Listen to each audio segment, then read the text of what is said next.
Hello, everyone. It's been a while. I apologize. I've not been on YouTube. I had family matters to attend to, but I have been active on Rumble and Odyssey. Brighteon's been giving me problems with uploading my latest video, so I don't recommend that for now. But to see videos I've done recently, continuing the topic of money, all right, minus the Mother's Day gift interlude there, I have videos here on Rumble or Odyssey. This latest one I have here, some content may be unsettling. And this is why I have it on my alternate platforms. It's not for everybody. But today my focus is on May 17th, 2026. There are a lot of videos describing Saturn going into Revati Nakshatra. This here is Saturn. Saturn going into the latter half of Pisces, which is Revati Nakshatra. Just as here, May 17th, Saturn in the Vedic is going into Revati, which is here the leaper. This is Revati. And this is, of course, Vedic or sidereal, not tropical. The reason why Saturn going into Revati is so important. Revati is the nakshatra of where the soul reached its climax of purpose, reached its fullest potential of purpose. It is the end of the zodiac, the end of the clock, and the soul is held here in limbo, in judgment, before it begins again with searching for another body, searching a soul coming here, searching for a family, searching for a purpose here in physical, carnal existence in order to work off karmas. For the best videos to hone in on what your purpose is on here, these 4 videos are the best. Bharat Astro Veda, this man here. Punneit Astrology, this man here. Sophia Astrology, this woman here. And Kapil Raj with KRS channel, this one here. I'm going to play an excerpt from Kapil Raj discussing the importance of what you're going to feel at this time. Because this transit will have other factors with Jupiter and Ketu being in play as well. Because Ketu is in Magha Nakshatra, which is in Leo, which is where Ketu is the most powerful, relating back to your ancestors. This is the time for importance of ancestors in your life. Your bloodline, your sun sign bloodline. And Jupiter is in Punarvasu, which is one of its own nakshatras, where it's highly, highly beneficial. And he made this video a week prior to my video. So Jupiter is coming in the sign of Cancer. Ketu is moving backwards towards Cancer. Both are supposed to collide. Jupiter is Jiva, the Jiva Atma, the Jiva Karka, the living soul of the chart. It's meeting Ketu. Whilst Shani and Revati is in the sign of Jupiter. Saturn being in Revati Nakshatra. And remember, Revati is the birth of Saturn. The awakening of Saturn begins from Revati for its next 30-year journey. It's not the sign of Aries. It's Revati because it's being born again, which sets the stage for the next 30 years. And Revati is a nakshatra that is connected with the power of Shiva. And what is Shiva? Shiva is destruction. And it's not destruction in a bad way. It's getting rid of the old and bringing in the new. Things have to be recycled. This is why when you start worshiping Shiva, you lose your desire for living actually. Or in a lack of a better word, you lose your fear of death. Because you realize I have to be recycled. I have to go to a new through a renewable plant. So I can accelerate towards that higher level. So because this Revati Nakshatra is there, you will see during this time period, many people, because remember, this is the birth and awakening of Shani. You will see when Saturn is in Pisces, many huge crowds of people begin to re-evaluate their career. People will have a major rebirth of their profession. You want to know something? If I was to sum up Saturn in Revati Nakshatra, do you notice? You're losing interest in everything. Nothing excites you anymore. Nothing excites you. Nothing will excite you as long as it has anything to do with the material world. And this is thanks to not just Saturn and Revati. 3 planets that are going to cause this. Ketu in Magha, Jupiter in Punarvasu, and Saturn in Revati Nakshatra.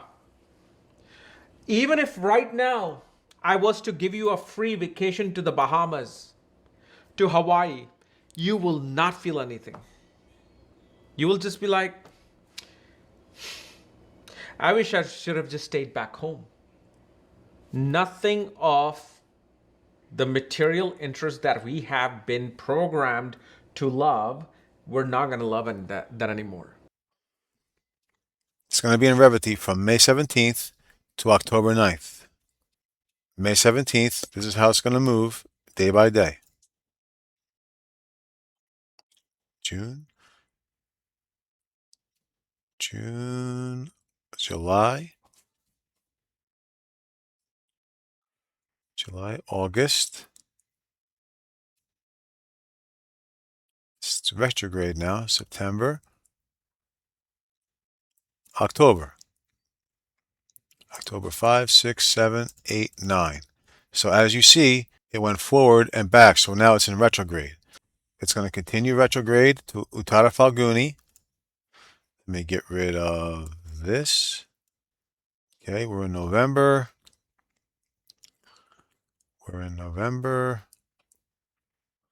And then it's going to go forward again around Christmas, but not exactly at Christmas.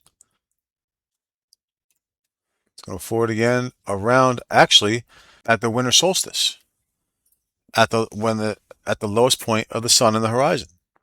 That's when it goes forward again. So it goes forward, and it'll reach Revati again, right here, around February 6th. Around February 6th, the beginning of February. Yeah. So from May 17th to October 9th, it's going to be forward and retrograde. It'll retrograde back into the previous nakshatra on October 9th, where it'll go backwards and continue until December 21st, which is winter solstice, where it'll go forward again, and it'll hit Revati again on February 6th. Around that date, February 5th, February 6th. So that's the astronomy of it.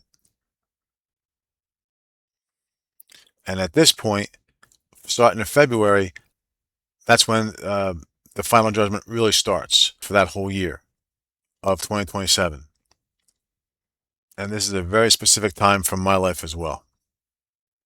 But that's neither here nor there. I just thought I'd mention it. This transit is a 30-year culmination of your karmas since 1996 through 1998. A third of a life, almost a half of a lifetime, or a third of a lifetime. This is a Saturn return. This is a Saturn return to the end of the zodiac. That's what this is. So watch these. These are all excellent astrologers. All of them. And this is only a select. They are amongst the best. There's more of them who are the best of the best. But these 4 here are the ones I can give you immediately pertaining to this time period as far as the best of the best. So you will not feel anything. Not that you're heartless, but like ennui. It's like you're tired of it. You're tired of wanting it. The word is ennui, a gripping listlessness caused by boredom, a feeling of melancholy or depression, fatigue or lethargy, especially mentally or emotionally, a state of listless indifference or spiritual apathy, resulting in boredom or melancholy, a state of feeling ill at ease emotionally or mentally, a state of disapproval or feeling of unfulfillment. This is what it really is what it's going to feel like. So any of these 4 channels for your ascendant, because the reason why Saturn is making you feel this way is because Saturn in Pisces is the reality check. Saturn, as it goes around, where it goes here, it is you do your work because it feels right. You gain your knowledge and teach everything. You attain knowledge because you are rewarded with that knowledge. But here, it lets go.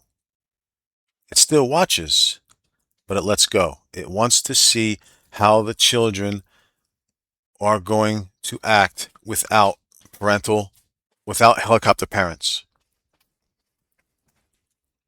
It wants to see how you're going to do when he lets go, when the parent lets go, mother or father, when the parent lets go. This is the reality check. Now it wants to see what you're going to do on your own. Are you going to do the rituals? Are you going to help people? Are you going to be there for others? Because with Saturn in Revati, you are not going to feel like it. So most likely, you're not going to do it. Pisces is a water sign. All of the water signs are free will houses. All 3 are free will houses. They don't come with background knowledge. There's no sense of right and wrong when it comes to these. They are the free will houses. They're ethically a blank slate. But Saturn is not. Saturn wants to see if this blank slate can exist amongst the other 11, which are lessons, which are part of the hero's journey. Is the hero that starts here gonna be the hero when he finishes? Or does he end in one of these other spots? This is Saturn's nakshatra. This is Saturn's last step on the sun's measure. This is the sun's measure. This is the moon's measure. Because the sun shines light on all the visible planets up to Saturn. This is what Saturn sees on the sun's story. The nakshatras are the story of the soul, told in 3 phases, 9 planets apiece, 9 steps apiece. That's the hero's journey. This is the final judgment of the soul's measure, because this is the final step of the moon's measure.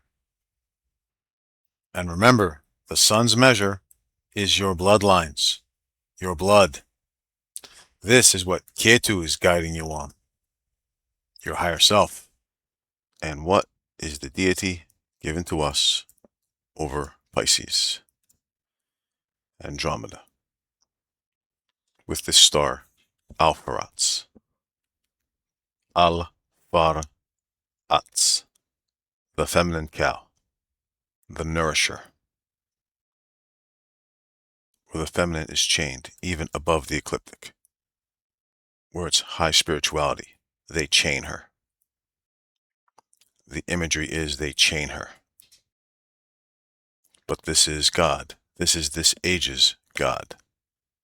This is where the soul is determined by the soul itself, or by the universe, or by Saturn, and is held in pause. Right after Saturn's judgment, right here, Saturn's judgment. Once Saturn judges you, it goes into Revati. And in Revati, this is the point in the chart where the soul can either come back or move on into a higher life.